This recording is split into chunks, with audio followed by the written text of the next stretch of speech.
স্বামী স্ত্রী পৃথিবীর যেখানেই থাকে সেই স্ত্রী স্ত্রী থাকে, স্বামী স্বামীই থাকে।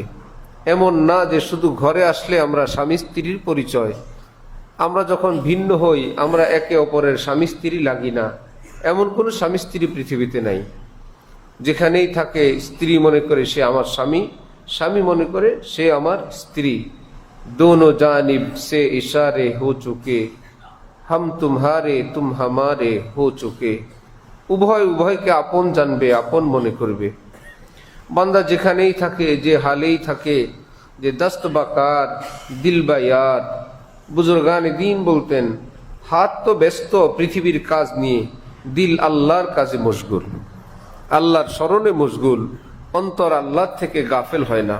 মুমিনের পরিচয় এমন যে বাহ্যিকভাবে দেখা যায় তার হাতে তসবিহ নাই, কিন্তু অন্তরে আল্লাহর মহব্বতের জল্পনা কল্পনা অবশ্যই থাকে। হযরত ওয়ালা করাচি রহমতুল্লাহ আলাইহি বলেন, অনেক মানুষ কোনো সামান, কোনো বোঝা মাথায় বহন করে সেটাকে হাত দিয়ে ধরে না, এমনিতেই হাঁটতে থাকে। হযরত বলেন, বাহ্যিক হাত দিয়ে যদি সেটাকে টাচ নাও করে, নাও ধরে, অন্তর এবং মনোযোগ কিন্তু সেটার উপরে পূর্ণ আছে, যে আমার মাথায় একটা বোঝা আছে।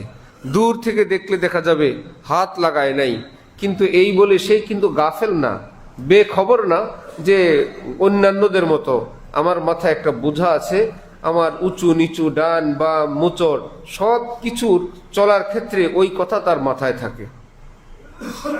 ঠিক এমনি ভাবে হযরত ওয়ালা বলেন যে হরিণের নাভিতে কখনো মৃগ নাভি হয়, মেশক আম্বর হয়, তো যেই হরিণের নাভিতে সেটা হয়, সেই হরিণ সেদিন থেকে আর ঘুমায় না, যে এত বড় দৌলত এটা যদি কেউ নিয়ে যায়, চোর ছিনতাইকারী যদি নেয়, তো তার এই ঘুমবিহীন এই জীবন যাপন দেখলে যিনি হরিণ লালন পালন করেন তিনি বুঝে ফেলেন, ওফো, মনে হয় নাভিতে মৃগ নাভি হয়েছে।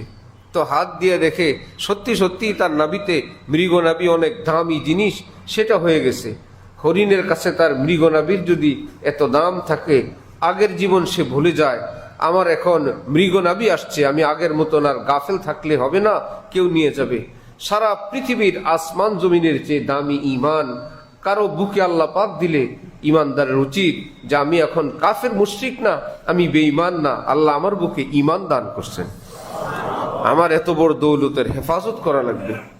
ভাই, কোনো মালিক যদি কর্মচারীর বেতন 10-20 হাজার টাকা দেয়, সে তার এই স্ট্যাটাসেই তার জীবন, আমি 20,000 টাকার লোক, কিন্তু সে কোনোদিন যদি মালিক তাকে 10 লক্ষ টাকা দিলেন, যাও এই টাকাটা অমুক ঘরে অমুককে দিয়ে আসো বা ব্যাংকে রেখে আসো, এই ব্যক্তি কি আগের মতো থাকবে? এখন যেখানে সেখানে চা খাইতে বসবে, আড্ডা দিবে?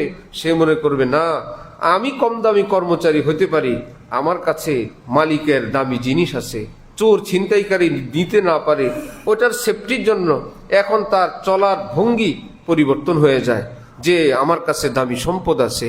আল্লাহ আমাদেরকে ঈমানের কদর করার তৌফিক দান করেন।